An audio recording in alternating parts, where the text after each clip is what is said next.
when I see it. All right, and we are live. Are we? We are. Hey guys, welcome Oh. to another episode of Mostly Peaceful Latinas. We're gonna give everybody a little bit of time to come in. Yes. We had slight technical Per difficulties, usual. per usual, Nothing, but nothing. we're nothing. trying something a little new Yeah. now. Let's see. Can you guys hear us? Whoever's here, let's see. Let's see. Well, I who's don't here. even know because they kind of had to exit out abruptly. abruptly. From the there's live. no one live. Well, let me see. We'll share the link now, and it'll start No, coming it's on. it's it's I think the sound is good. yeah. I think the sound is good because I just checked it. All right, let me go on. Hi, Mario. This is different. What's that? Live from Linda's living room. Yeah, actually on my new couch. Let me make We figured that we do our A post. posting with you guys on the phone or with you guys on the podcast and make sure that everything is working. All right, tell us, how do we sound, guys? We need to hear your feedback. How does this sound compared? Our producer friend over here is like, I want to get the thumbs up. Sound is good. Carla says that the sound is good. Wow. Wow, guys. All right, hold on. Let me Wow. make an announcement. Hey guys, I am actually live right now on YouTube discussing RFK's latest. He's getting all this backlash for actually wanting to find out what causes autism. And it was a long conference, there was a lot of information. So we're going to talk about that. And also, if you are in Florida or if you just follow Republican politics in general, the Florida House and DeSantis are having a power struggle. It's like True Game of Thrones. level. And we have a lot of info about that too. So tune in. It's going to be a great show. Link right here. See you in the chat. Wow, game over. Game over. Mario says everything sounds good. Oh. And TJ says finally a good audio. It didn't start strong. Bro, we've been on a struggle out here, Yeah. fam. Give it about, my boy. Guys, believe it or not, I think this is gonna work for us for a while. I Yeah, think I we're think gonna so go out. too. Just imagine when we invite Roger Stone, we'll sit him right we'll sit here. him right here. We'll sit him right here on the couch and be like, just, we're just here hanging out, Rod. This is the problem, and I always defend Miami, but it's really hard to find good quality people that are committed in Miami. Like, for example, for the last 2 weeks, I've been talking to a studio that's like a little bit up north, and the guy just hasn't it's been like over a week that he was supposed to send me the price sheet like for the studio. Still haven't gotten it. Still to this day, it's been like 10 days, still haven't gotten the price sheet for the studio. It's the price So you it's pay. it's The price it's, you pay for living in paradise. yeah, I mean, it's not Island life, sis. it is what it is. It's not great, but It's island life. But listen, Yeah. I think everybody agrees the sound is good. Guys, please like our video. We're please trying to like get in and the subscribe. algorithm. We're gonna get into the again. algorithm. Back on. And you know what else? I'm gonna go on Twitter and tweet about it. Yeah, let me go tweet about it as well, that we are going to be live discussing. Oh, wow. Drop in the comments. What are we going to be talking about today? We're going to be talking about everybody losing their mind on RFK. Yes. We're going to dabble a little into the wars in the Florida House, as we said. Mhm. So I didn't know that my video, I actually posted a video that we're going to show you guys here about like a parent with severe cases of autism, right? I know that nowadays, especially on the right, this is a thing. There's like this new thing where people that are like a little quirky or weird, or if they're like very smart, they'll be like, "Oh, I'm an autist. Like I'm an autist. Like I have autism. I have severe autism." Like and to me, honestly, that's a big psyop. So apparently, I went viral with this video. I just opened up Twitter, so I'm getting. You just opened it right now and realized you had gone viral. Yeah. Let me share and copy. Guys, like this video if you're in here right now. We've got 15 people online. There should be 15 likes. Helps us out. Help us get back in the algorithm. I'm just going to post on Twitter very quickly that we've gone live. And please like this video. He ghosted you. Yeah, he ghosted me. Finally a good audio. Oh my God, that's so funny. It's so true. All right, let me post on X. All it took was doing it ourselves at home. Yeah. Well, with our boy over here, you know, he's a fan favorite, I think. Going live to discuss the autism epidemic.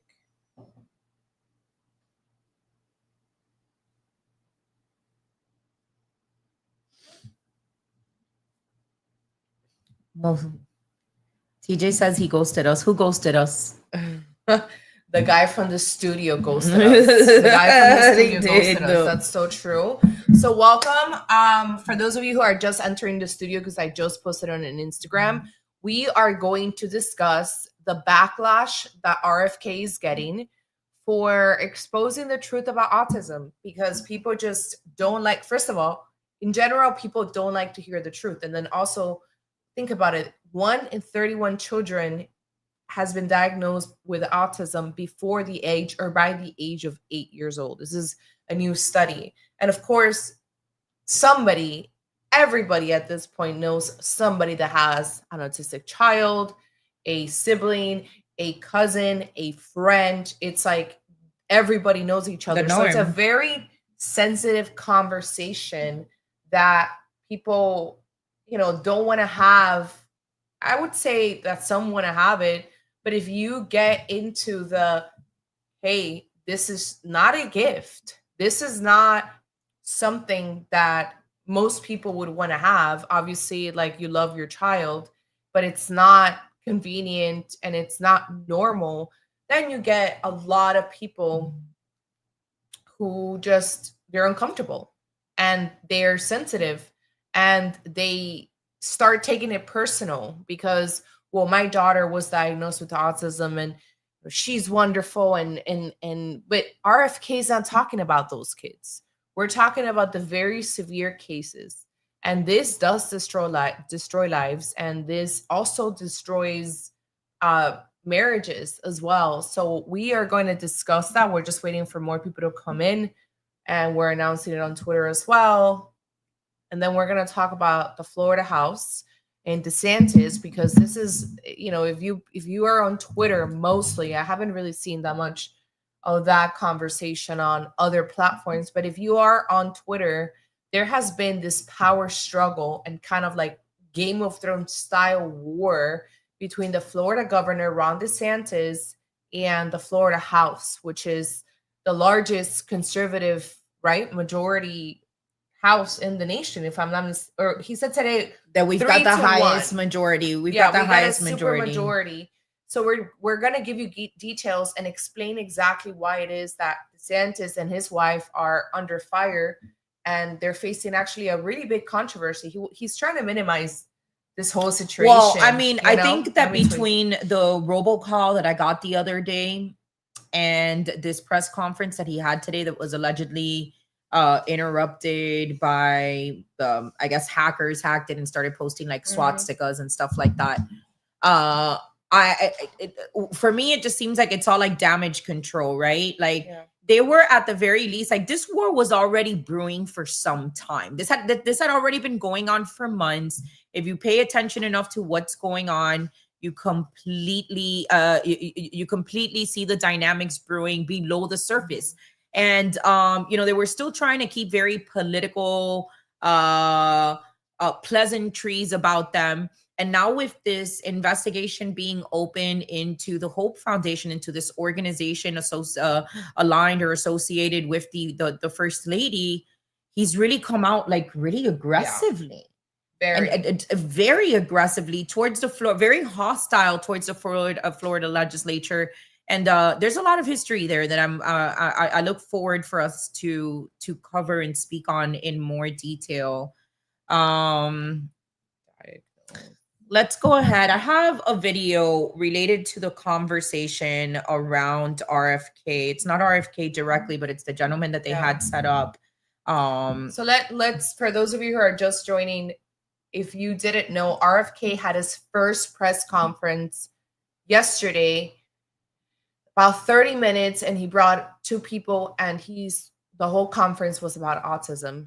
and the epidemic that it is. We're obviously not going to show you the 30 minutes of it, but I did watch the whole thing, took notes to share with you, share our thoughts. And also my DMs right now on Instagram are flooded with parents and family members who have autistic children in their family. And they're telling me their stories about how horrible this is, right?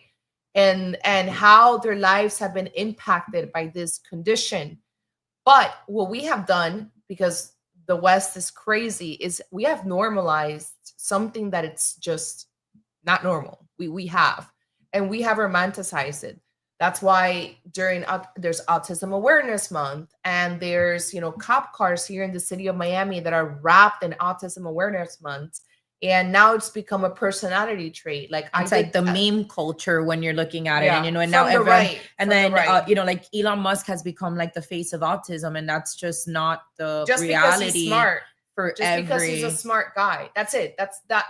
They literally have said, "Oh, he's in the good spectrum." Like but even if he is, I think that's even the conversation where even let's say it is a spectrum. Let's talk about it as if though it is, and he is on the good spectrum.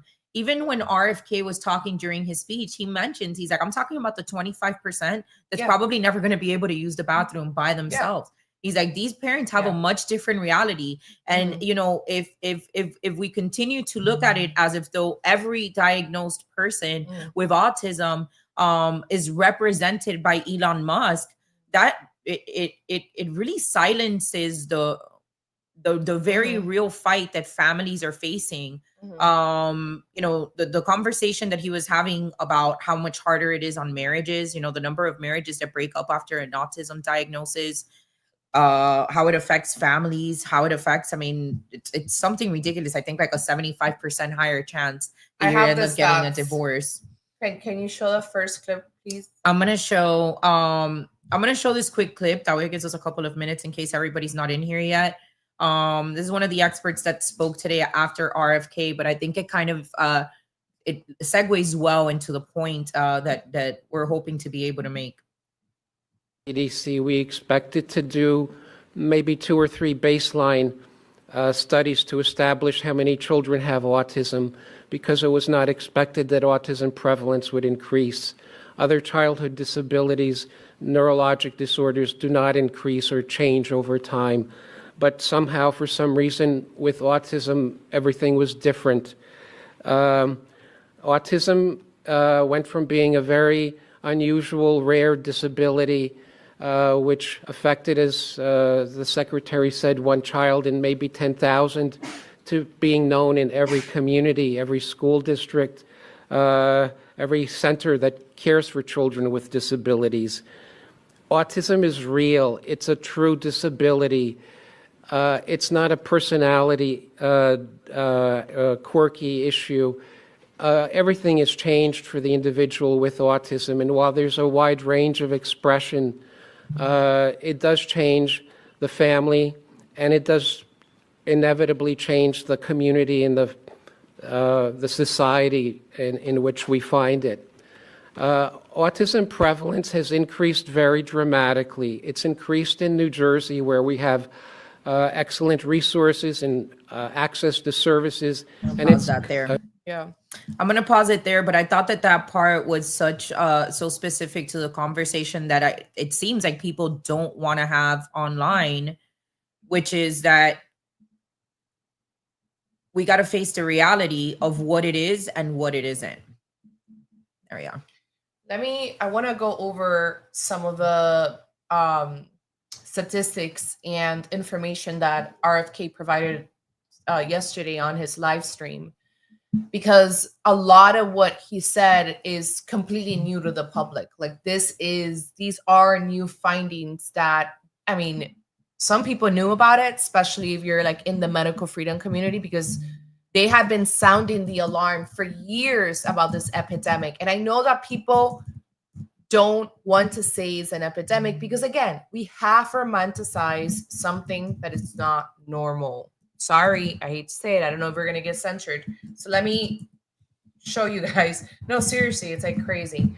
All right. It's obviously increasing, like it's gotten worse. So now it's 1 in 31 children are diagnosed with autism by the age of 8 years old. Now, somebody made a really good point on my DM when I posted about this situation. And I think what's going to happen to our labor force? What's going to happen to the men that enroll in the military 50 years from now, 20 years from now, even 10 years from now? I mean, when so many children, Gen Alpha, I think, are being diagnosed with autism, that's going to cut our workforce or labor force or even like our fighting force. God forbid we have a war into I mean, I can't even imagine how catastrophic this is going to be. I haven't thought about that. Like, what a way to weaken, because also it mostly happens to men. It's mostly a boy's condition, right? It's really rare to see girls with autism. It's starting to be more prevalent in women, but it's mostly men. And that's something else the RFK said today when they were asking about environmental factors, potentially genetic factors as well. So 1 in 20 boys in the US has been diagnosed with autism by the age of 8 years old.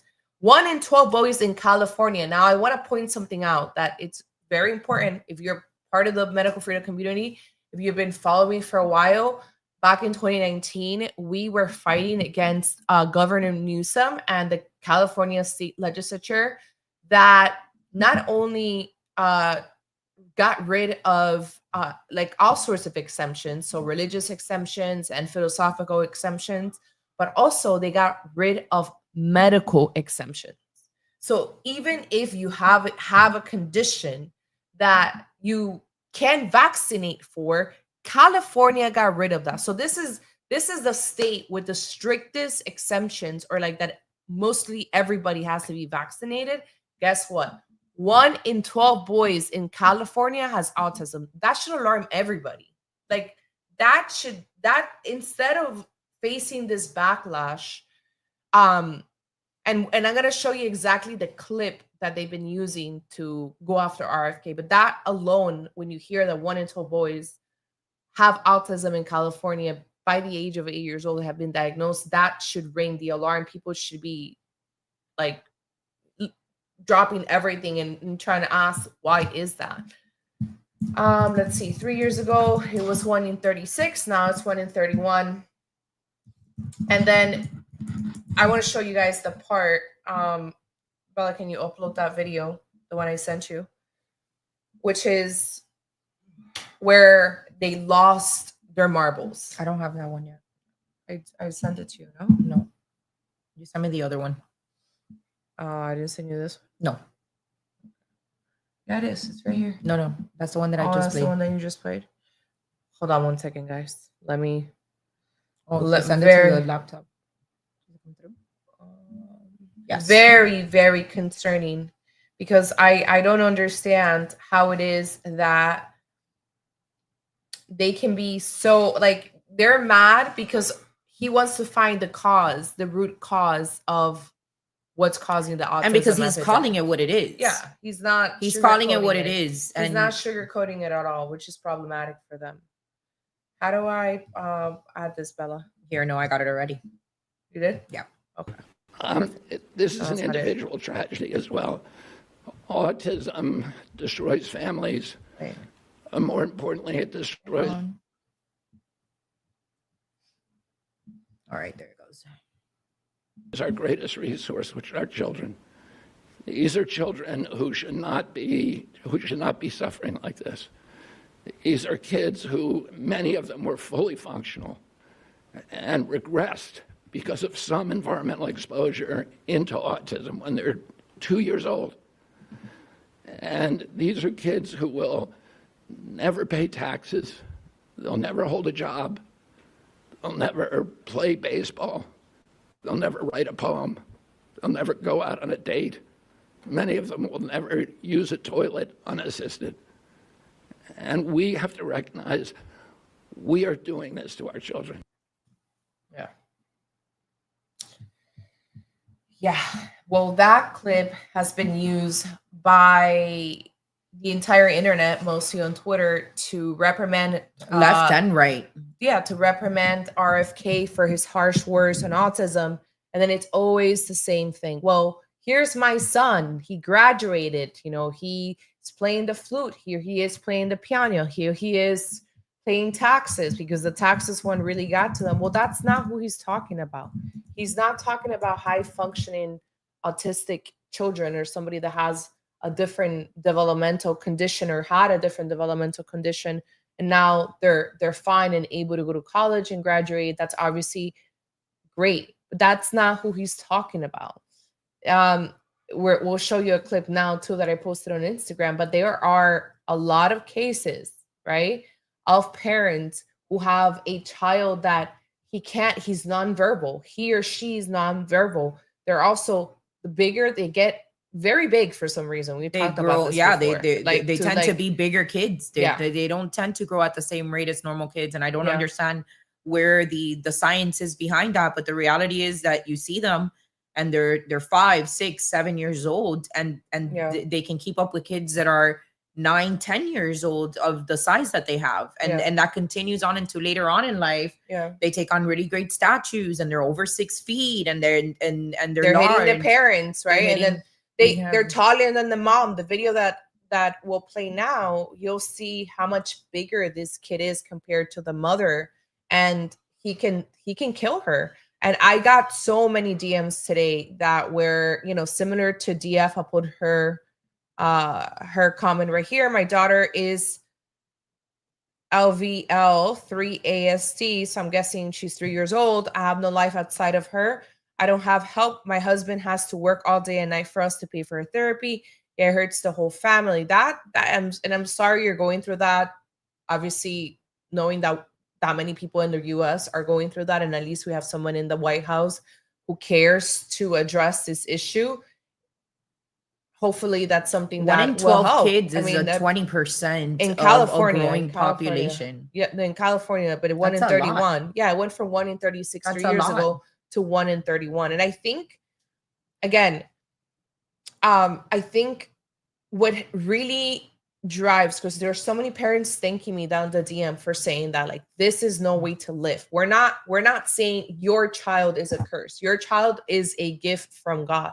However, this condition, this man-made condition that we know is a product of man-made factors. That's what he said as well. That's the curse. Yeah. The parents shouldn't have to be going through this. You know, one of the biggest, I feel, wake-up calls, and I know that Linda's gotten them often. I know I've gotten them too, is when you hear from a parent call you days after their visit to the pediatricians, their wellness visit to the pediatricians, where they went in thinking they were going to do the right thing. And these parents will tell you just a few days later, I didn't take it seriously. I took in my kid. And as soon as we got home, I noticed a difference. A fully responsive kid goes from one day to the next, goes to bed and wakes up unresponsive, unable to make eye contact, unable to speak, unable to communicate. A kid that had been hitting every single milestone after that. And you hear that story enough times, and you don't need there's like a viral video going around right now of like girl math, you know, and it's like, really what it is that it talks about like intuition or whatnot. And I think that it's very easy to put 2 and 2 together. You don't even have to be an intuitive to get it. You see it enough times where it's the same testimony. It's the same testimony. My kid was fine every single milestone. I had a perfect child until I went into this wellness visit. And, you know, I'm not 24 hours later, my child's nonverbal. My child doesn't make eye contact. My child's walking on their tippy toes. That's like a very common one. Usually happens after 2 years old. Actually, what you just said right now, because RFK, something else that's really pissing them off is that RFK said that we needed to move away from the ideology that there's more autism now because there's more testing, because we've changed the criteria, because more people are being recognized. And to me, I'm so sorry if you believe this. I want to apologize. I don't want to be mean. That has always been one of the most low IQ statements that I could ever hear. And I'm going to tell you why. How many boomers are walking around with autism?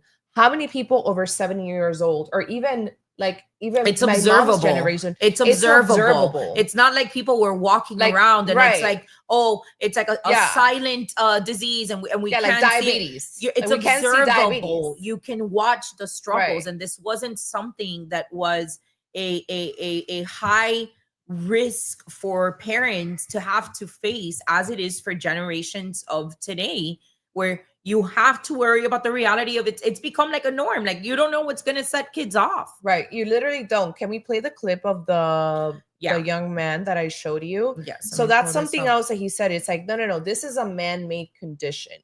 And we're looking at everything because, of course, the people online are saying, oh, this is an anti-vaxxer. First of all, he said environmental factors. Yes, medicine, including vaccines, could attribute to. Store. No Applebee's today. You can have hot dog, pancakes, or pizza. The Applebee's. No, we can go to Applebee's on Wednesday. The Applebee's. Applebee's restaurant, Wednesday.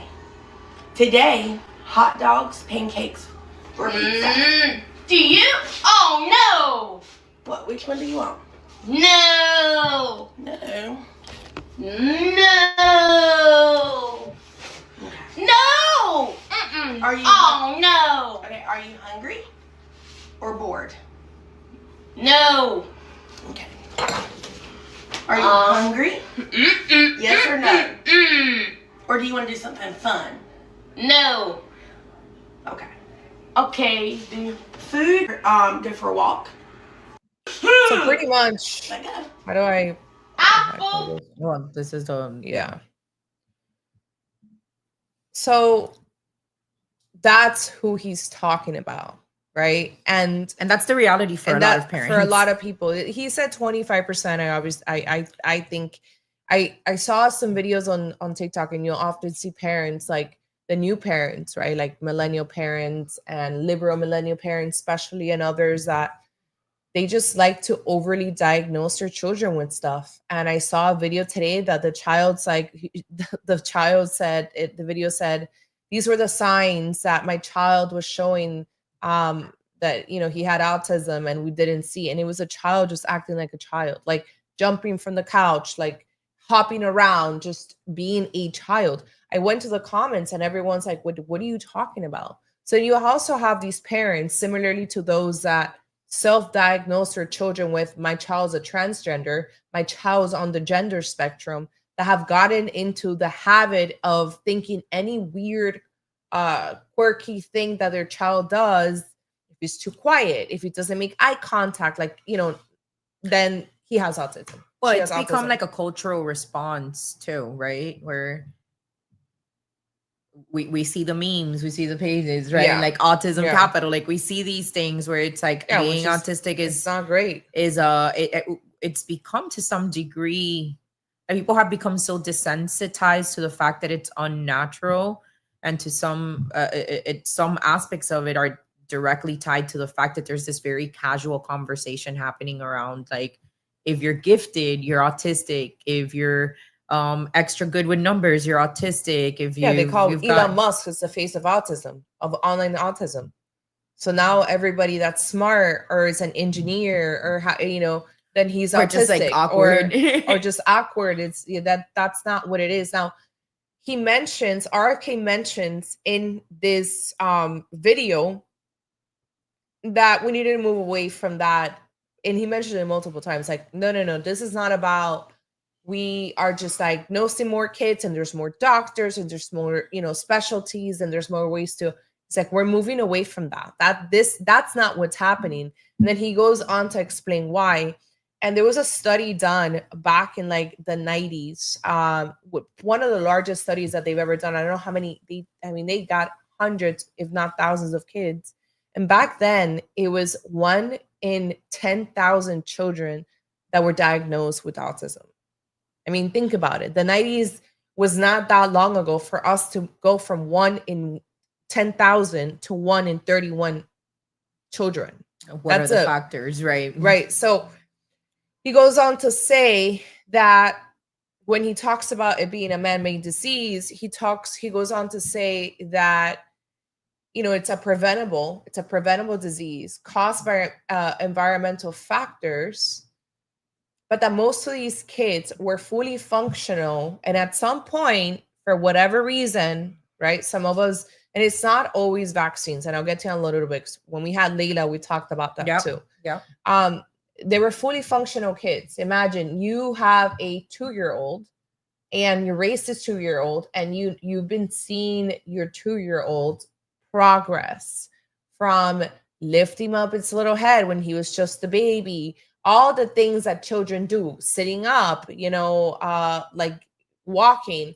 And then you take your child to a wellness check, as we said earlier. And then 24 hours later, 48 hours later, mostly because of the MMR vaccine, which is the measles, mumps, and rubella, The high fever starts. The child screaming and you uncontrollably, you don't know anything, could even have seizures, something bad could happen. You take the child to the doctor, to the hospital, to the ER. They don't know what to do. They give them Tylenol, usually is what they do, because of the high fever. And the little brain is swelling up a lot of times is what's happening. It's what people have, like, certain doctors that are like forbidden from the world to speak. Their brains swell up a lot of times and they can't communicate that, because imagine your brain swelling up. Like, imagine how painful that must be. And then a few days go by and the child is never the same. Now, there has been, when we had Layla Center, there are detoxes, there are things that people do, that parents have done, that have tremendously helped their children go back to a better state. I don't know if 100%. I know Layla invested a lot in her nephew. This guest that we had, she's been a donor and a supporter of RFK for years, and especially the work that he does at the Child's Health Fund. So she invested 3 years heavily into regressing her nephew's autism, and they were able to do it, which goes to show you, how could you regress something that's genetic? Correct. How can you can't regress something right? that There's obviously that's external genetic. factors Right. that are going on that through detox processes, you can reverse what it is. That means that there's toxins there to detox from. Right. RFK also pointed out the fact that when they asked them, because there was a few questions, reporters would ask questions, and they asked about genetics, and what he had to say was that it's not genetics. However, genetic vulnerabilities in each person, again, we don't know, because each person with different DNA, different races, everything else that can contribute it. Maybe there are what scientists in the past have been able to say is that there are certain conditions, genetics that you're born with that can trigger or can exacerbate autism, right? So I think like the age, there's well, I think that's always kind of been the argument, which is that some people are going to have a predisposition to certain things that others aren't, right? Which is always the argument that has been made. For example, just the way that the vaccines are manufactured. If let's say that it says mix or keep it between a certain lower temperature, what do you think happens? A separation of the liquid can happen. If they don't mix it properly, there's how many 16 doses in one vial, depending on what vaccine it is that you're talking about. Your kid goes in, takes the last dose of that, and there just so happens to be more of X chemical in there, and your kid has a predisposition to have Y, which is hidden by X. Now you've just exposed your child without knowing, and really it could be anything, because this is part of the conversation that RFK has brought up, which is that we need to find what the cause is. And one of the questions that we had brought up with Layla is, what about kids whose parents are non-vaxxers and their kids still get diagnosed? Yeah. And then we talked about that. And we did go into detail about it. But reality is that there's so many factors out there that we don't know, because there's so many things that are unnatural about our day-to-day. Is it the stuff, pesticides? Is it the stuff that they spray in the air? We don't know. Is it the stuff that they spray on our food? We don't know. Is it the stuff that they make our food with? We don't know. Is it the fluoride in the water? We don't know. We don't know. And that's the bigger problem, that for a very long time, asking the questions was problematic. If you asked a question, something was wrong with you. How dare you not trust the science? Well, the science isn't addressing this. The science isn't addressing how we go from 1 in 10,000 kids, to 1 in 31. To 1 in 31 in the matter of a generation or two. Right.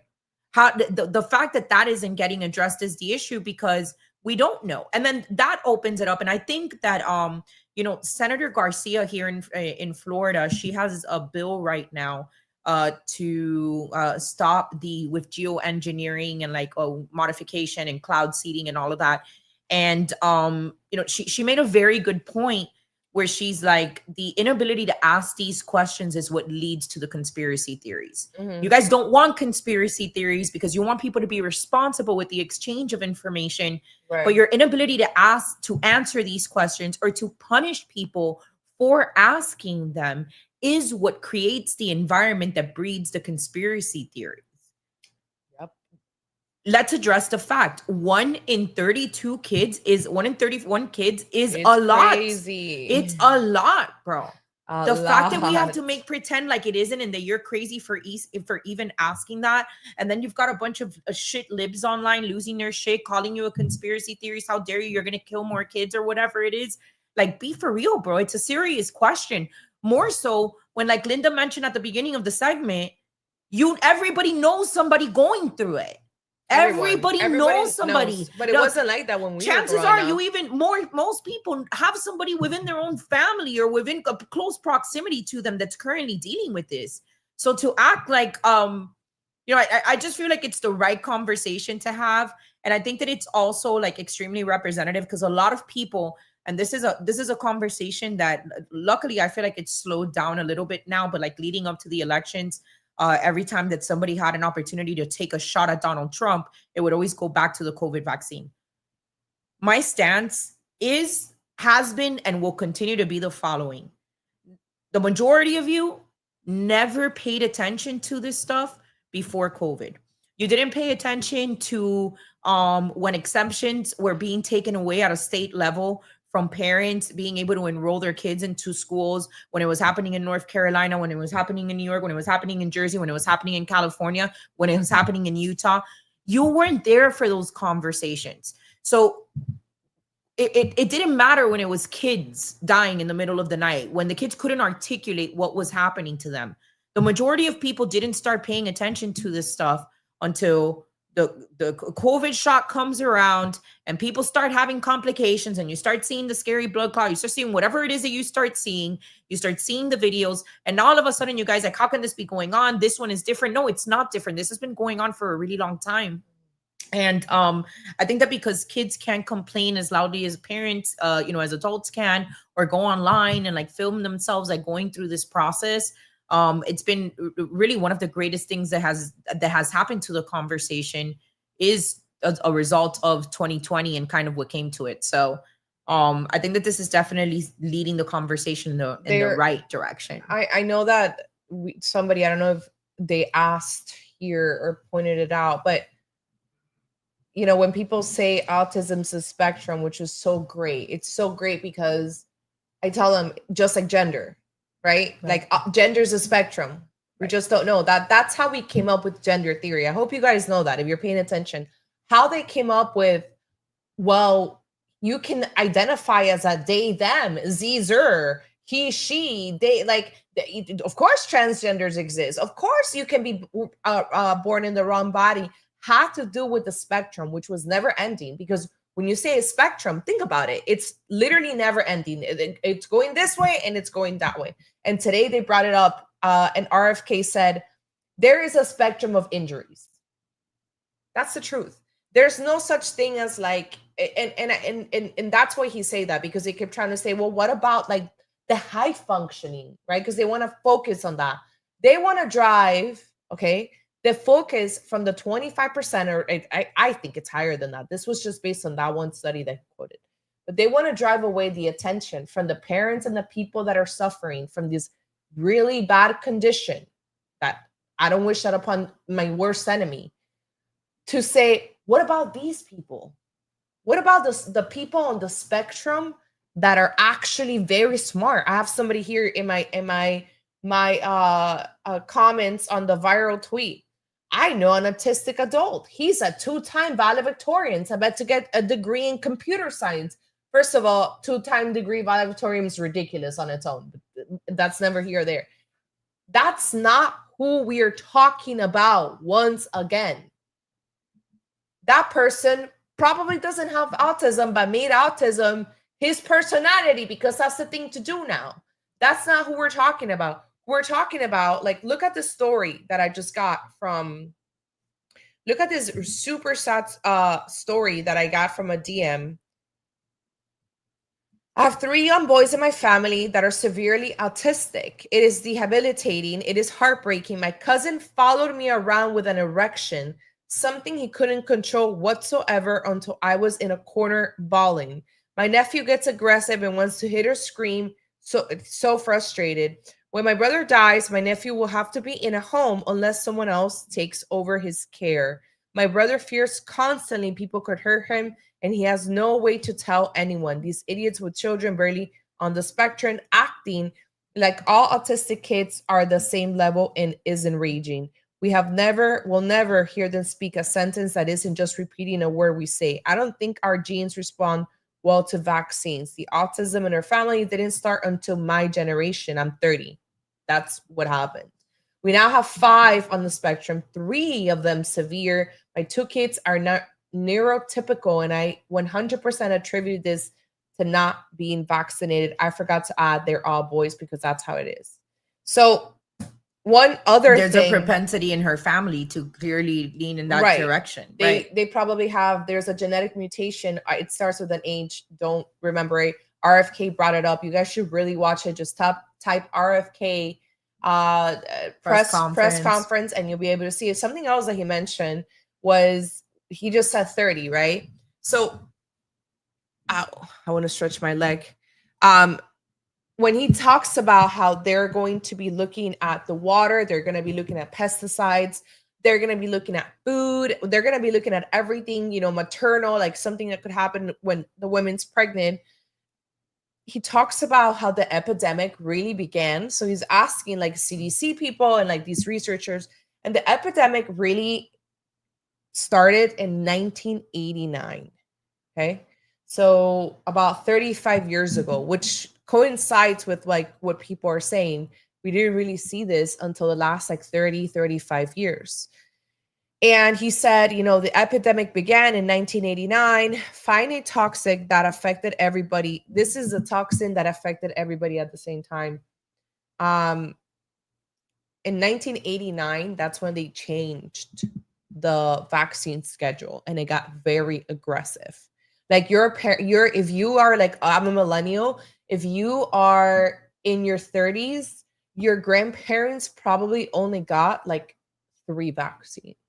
They got the polio. They probably got the measles, maybe. And if you were in South America, you probably got something else. I mean, it was literally like 3. And then your parents probably got like 10.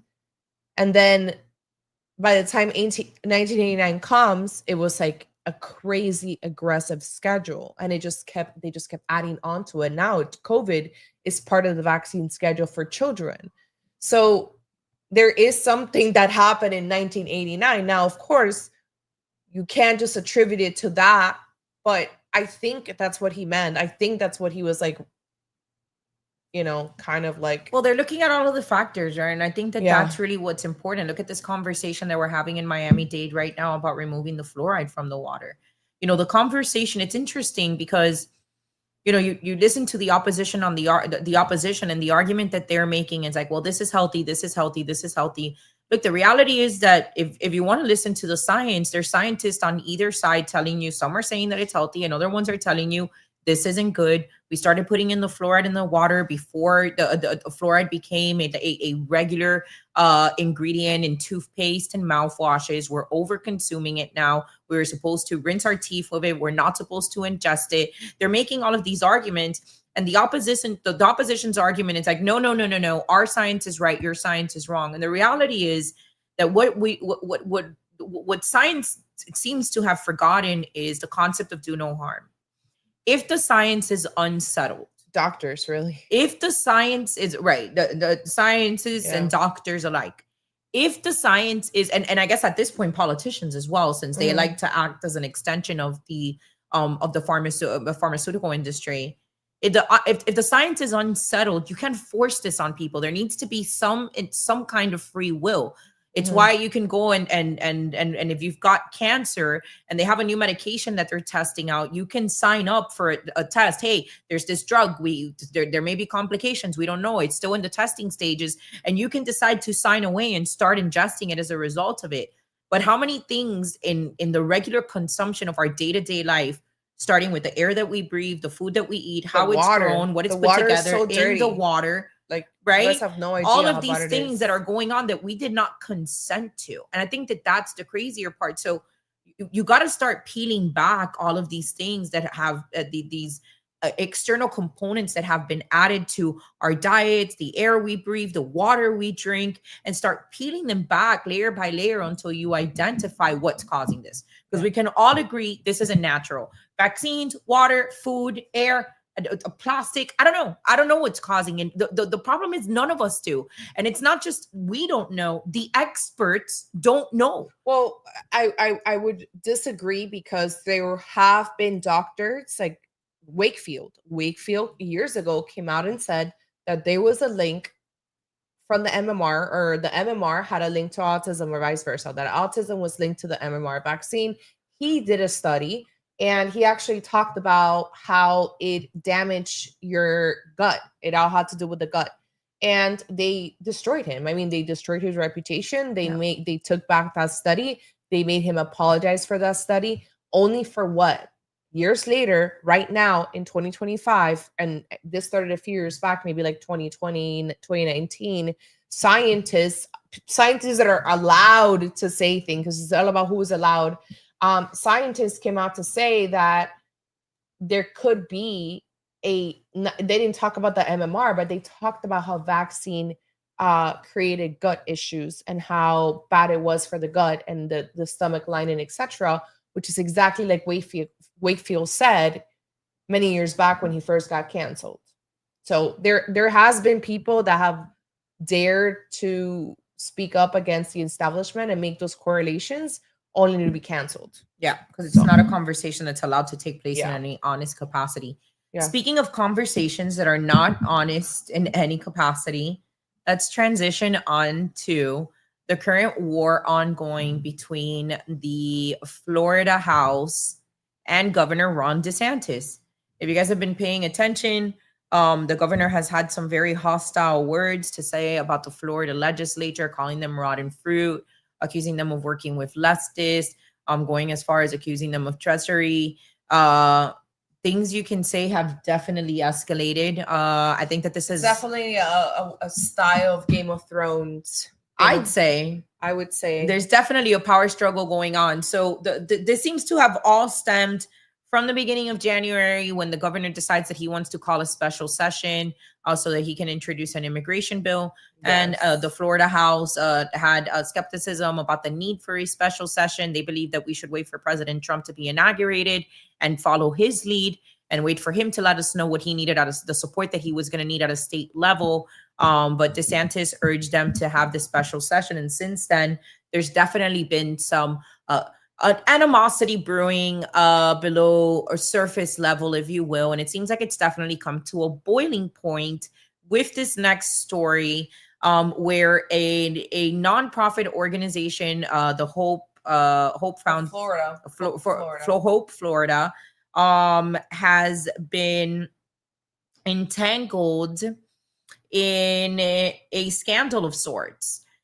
So the state received a $10 million, the state received a $67 million settlement. Florida was one of 12 states to receive a settlement from a drug company that was supposed to be offering discounted rebated costs to Florida directly through Medicaid recipients. And those drugs were not being offered at the reduced Medicaid price. And as a result, they lost a lawsuit. And the settlement of that lawsuit for the state of Florida was $67 million.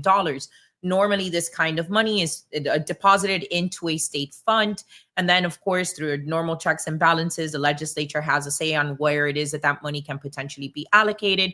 There's, of course, rules. Mostly, usually if it's healthcare related, then it would have to go into something that's like Medicaid related or whatnot. However, it has since been brought up that there has been a caveat found within the documents for this lawsuit, which is that prior to the $67 million being deposited into a state account, 10 million of those dollars were wired directly into this Hope Florida Casey DeSantis aligned organization.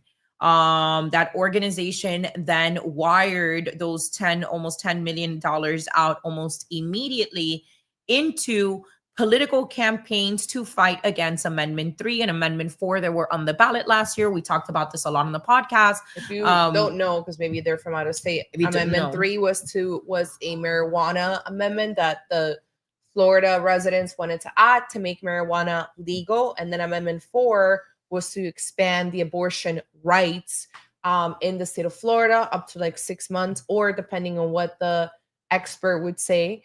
And so both of those amendments were defeated. There was a lot of marketing and advertising that came from the government directly. He did a really good job trying to fight both amendments. But, however, we didn't know that when he was actually fighting these amendments and all the money that was being used came from, allegedly, as of now. Allegedly, we know that they did go to pay, that these $10 million went to paying for ad spaces between for these two amendments that one could argue ended up having a positive impact as far as advancing conservative causes. However, the problem comes in on the precedence that has now been set, which has long been the problem that we have had with Governor Ron DeSantis, which is now the governor can find a way of taking money, putting it into an account that has no oversight, no ability for the legislature to look at it, no checks and balances, completely gone into the shadows, and use it towards pushing whatever political posture he personally has. This is problematic because we may not be in power forever.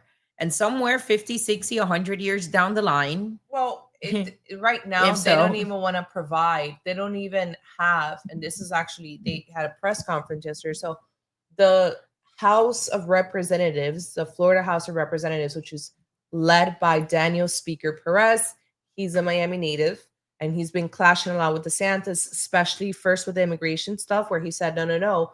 Governor DeSantis wants his own mini ICE. He wants to just take complete power of immigration and wants to have the Ron show.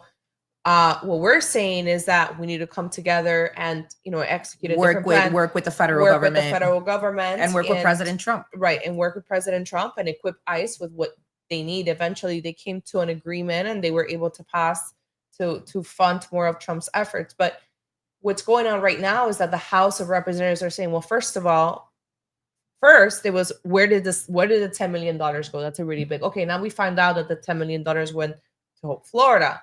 What did Hope Florida use them for? Oh, you guys used it for this. We want to see receipts. We want to see the financials statements of they basically want to audit Hope Florida and see exactly where the money went to, because they are saying that it went to defeat Amendment 3 and 4, to some political PACs, which, by the way, even if we agree with his two causes, there is a conflict of interest because of what she said. Now, imagine if Gavin Newsom was doing this and he was doing it to fight for abortion rights or transgender kids or transgender children or whatever it may be, like any liberal cause, then people would be hell-bent and screaming, like Bella says, bloody murder, because it's very unethical. Then we get into the conversation of Hope Florida has a meeting, finally have a public meeting yesterday, and the chairman of the organization said, we actually have no idea, like mistakes were made. Actually, it's what mistakes were made. They had no tax filings. They had no mission statement. They had no financials to develop. Very shady. They had nothing. An organization, for an organization aligned with the first lady of the governor that prides himself on fiscal conservatism, on fiscal responsibility, and you don't have the most basic documents for a nonprofit organization accessible to somebody, particularly during a time when this has already been ongoing for the last couple of days. You think it would have been a priority to go into the week prioritizing this, but we didn't. But I think that the worst part that's happening right now is that the response that Team DeSantis has had to the Florida House asking these questions about these 10 million. Here's one thing that stuck out to me that I actually wrote about in an article that I wrote for the Miami Independent, is that Hope Florida had only ever been able to raise $2 million. So an additional $10 million is a significant contribution. Now, this is an organization that's supposed to empower families within local communities to come off of Medicaid programs, empowering them with opportunities to find better jobs, better places to live. Opportunities that by the looks of it, they've been able to share quite some a lot of testimony of people that have said, this organization has changed my life. I've been able to be I've been able to step into a better position because of the resources offered by this organization, which really makes it even more deceitful, because the organization does have a mission, and it's a mission that has been productive. And you've been able to do that with $2 million. Imagine what you could have done with an additional $10 million that instead went to. But it also doesn't make any sense that they actually did that. Their claim, and this is the claim that DeSantis has been making for some time, which is that this isn't the state's money. Okay, I don't know how it is that he can potentially make that argument when it was a settlement that was awarded to the state, but he's been claiming that it hasn't. But I will tell you what personally upsets me about the entire thing. Ron DeSantis blew millions of dollars opposing President Trump during the presidential primaries. It's like $250 million war chest. His political PACs still have money in them. There's still money there. So why didn't you, as the governor who wanted to take the pro-life position, the anti-3 position, why wouldn't you have used the money from your own PAC to pay for the ads, to pay for the campaign? It seems the unethical part comes in, and it's like, where it wasn't an important enough issue for you to use your money to do it, but you used public funds. And then it goes back to the argument that we've made about Ron DeSantis for quite some time now, which is that everything with Ron is an opportunity for a PR stunt. So did you spend $10 million? The Ron show. And anything that's going to get him on the headlines, and anything that's going to get him. It's why, we've exposed when he went after private companies like the Hyatt, that he was going to take away their liquor license, or Our House Wynwood, or when he went after Disney, or recently Target. He never fixes the issue with the laws that allow these things to go on. It's always about weaponizing the power of the governor's office to create a cultural moment, to create a PR moment for himself, which then makes the argument that the House has been saying for quite some time, which is that we want to make sure that we keep an eye on the power that you have with this immigration bill, because we don't trust you not to turn this into a PR opportunity for yourself. And now we're looking at $10 million being funneled through this organization, through something that he's taken a lot of credit for. I fought to defeat 3 and 4. I fought to defeat in 3 and 4. And he did, but so did a lot of churches and a lot of organizations in Florida that fought for months and months leading up to the actual election, as opposed to Ron DeSantis that did some work the weeks leading up to it. Nonetheless, he did work, and worth mentioning that he did. However, was it a PR opportunity for himself? Was it $10 million that were used as a way for him to be able to lift himself up and being the pro-life and the anti-weed guy? I don't know. Guys, if you like our show, please subscribe. We fund our own show. For production costs money. Microphones cost money. Good production that you can hear costs money. We're consistent. I mean, we're trying. We were being consistent, and we had. Well, I crashed out on Eli because he had what? In their studio. I mean, there was a crash out. Were you watching live, or the producer watching? Were you watching live? Like, yes, this is my chance. They'll be back. No, guys, he hasn't gotten a studio. He's gonna get a studio soon. Erica, thank you so much for your super chat. We really appreciate it. And guys, please, like Bella said, don't forget to like, share, and subscribe. That producer had to go. You're right, TJ, because he was gaslighting me. I just want to say something. He real had to quick. go. You guys He had to go. You guys have no idea. Like, it actually took me a long time to crash out, and I feel like people don't give me enough credit for that. You know, I feel like I am my reputation. I need to get better at presenting the facts before. For example, she didn't even know these facts. I went in to pre-record videos for Instagram and stuff like that. This guy sets up the camera just like we're doing right now. Lights, camera, action. Boom. I record. I'm talking. I'm yapping. Blah, delivering. Blah, blah. Delivering. Ends things. I say, hey, Eli, I'm done recording. Blah, blah, blah. Come back inside. He comes back inside. He checks his little camera and he's like, oh, it didn't record. It didn't record. Little Arthur fist. It didn't record. And then he tried denying the facts that we've had several issues with audio and others. I mean, it doesn't matter at this point, but I'm just saying it took me a while to crash out.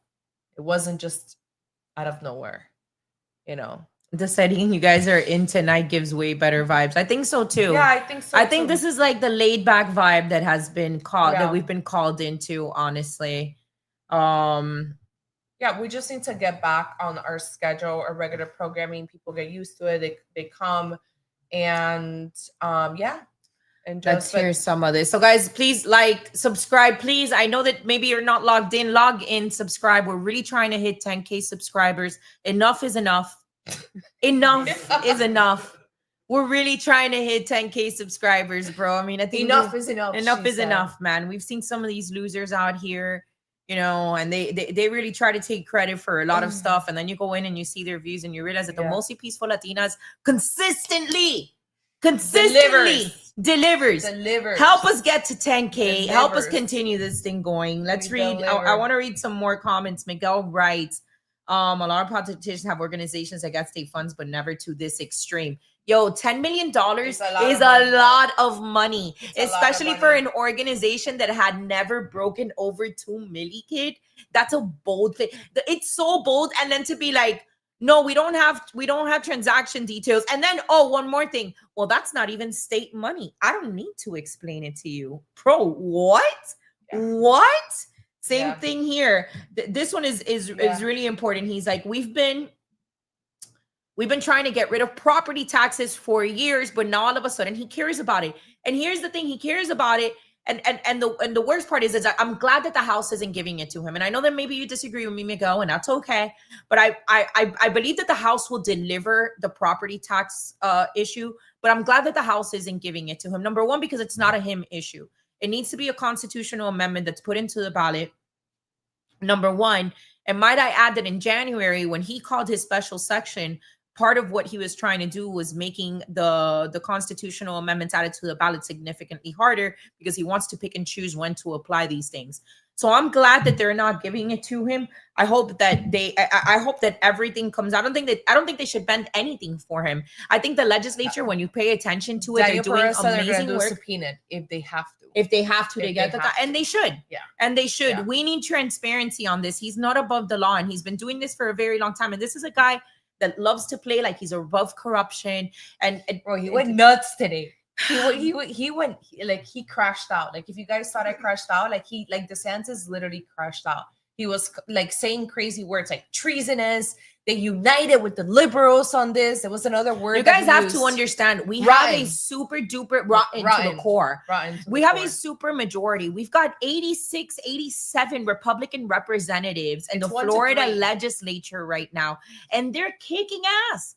They're kicking ass. You know what? Juan Carlos Porras, Representative Porras, that he's one of the people that DeSantis has been targeted, along with Michelle Salzman, just passed a historic piece of legislation that's going to affect his district directly. Yeah. District 119, where Porras is from, where Representative Porras is from, has the largest HOAs in the entire state. I mean, you know about this with everything that was going on. If you follow the news in Miami-Dade, that area of West Kendall is consistently having issues with HOAs, corrupt HOAs associations, boards, people stealing money, mismanaging funds, giving away pieces of land to more developers. This is like a consistent thing that happens in Miami-Dade. He just passed a historic piece of legislation that's going to affect HOAs in the entire state of Florida, setting standards for responsibilities of these managers, that these unelected bureaucrats that get to dictate what you do in your neighborhoods. And petty little man. And then a tyrant meatball over here, Literally, he's is going to go tyrant. Off and call these people rhinos. Call these people rhinos. These people that are out there writing legislation against sex trafficking, writing legislation against child pornography, AI online. These people that are going out there and that are supporting bills like the one that the CDF is behind on the harmful to minors bill, getting pornography out of schools. This is what our legislature is doing right now. And you're going to sit here and you're going to call them rhinos. Why? Because they're not creating PR stunts for you.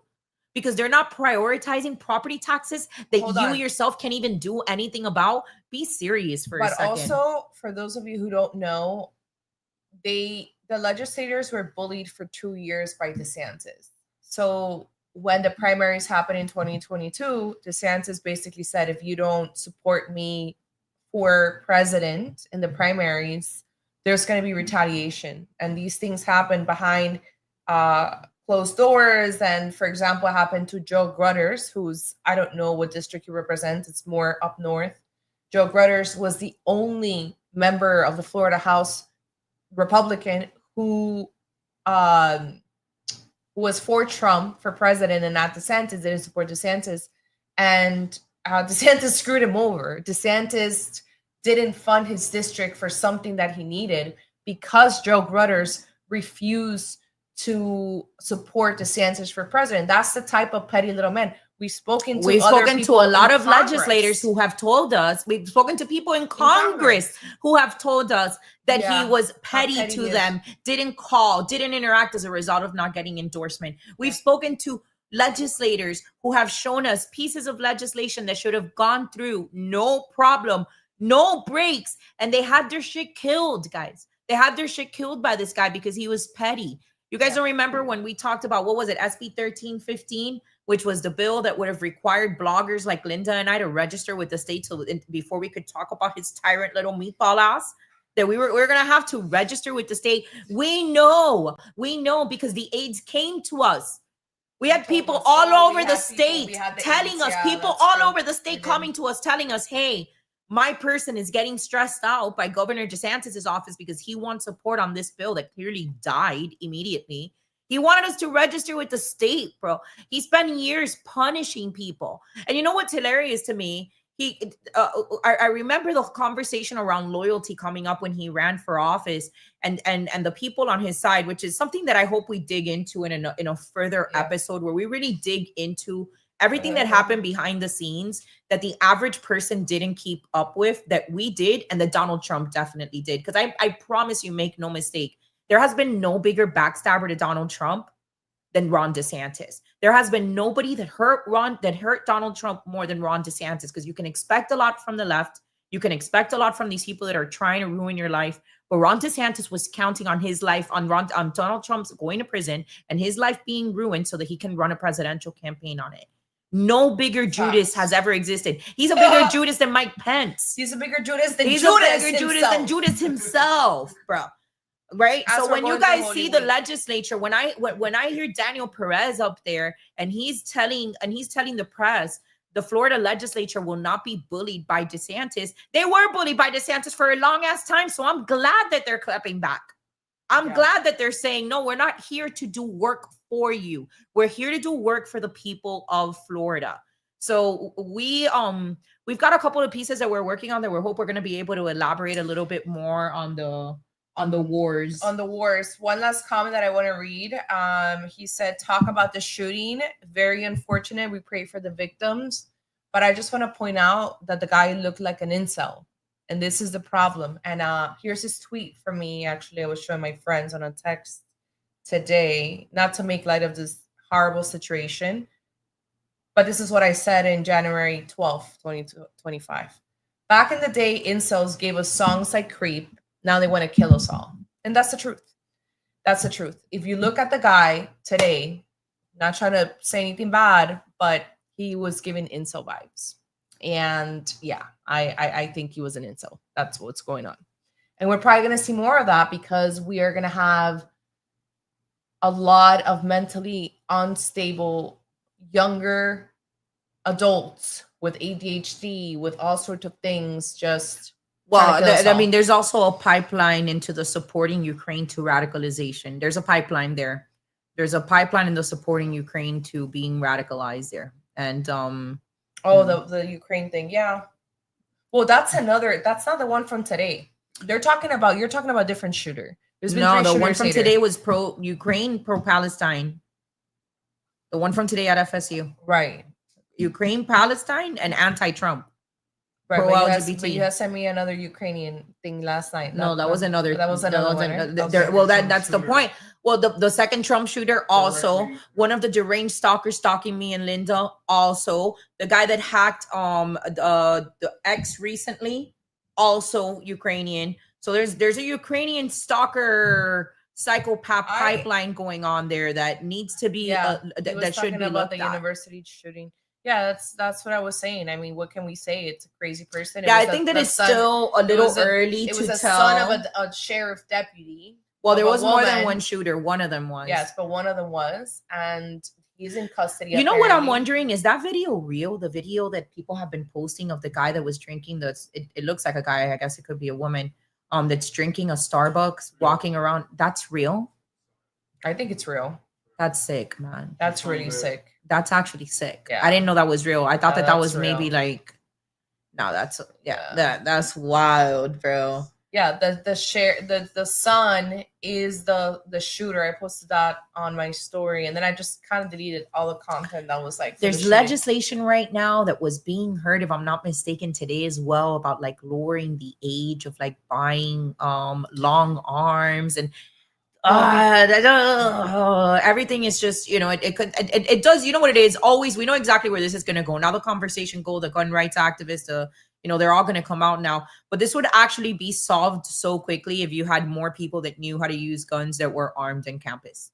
Like the stopping, like the gun-free zones doesn't stop bad guys from showing up with guns to this gun-free zone. The only thing it does is make regular innocent people sitting ducks to these people that don't follow the law. So, do we want to address this last comment, please? Oh, yes, guys.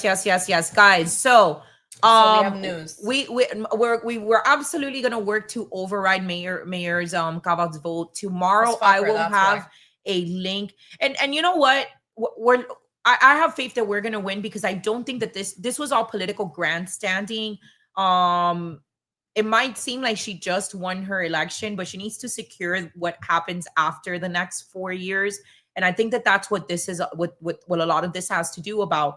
It was a conversation that was getting and generating a lot of free press for her as a result that it's a controversial topic that people feel very strongly about. So by her taking this very public position and being anti, in this case, pro fluoride, I think it just gave her an opportunity to take this like very like left-leaning position on this controversial topic. So I have no doubt that we're going to be able to mobilize the support that we need to encourage the board to override Mayor Cava's veto, which was the veto the decision that the board had made to remove fluoride from Miami-Dade's drinking water. So tomorrow, I strongly encourage you, watch me and Linda's on Twitter and on Instagram. We'll be putting out a link with an email template, one click. You guys have probably seen it before.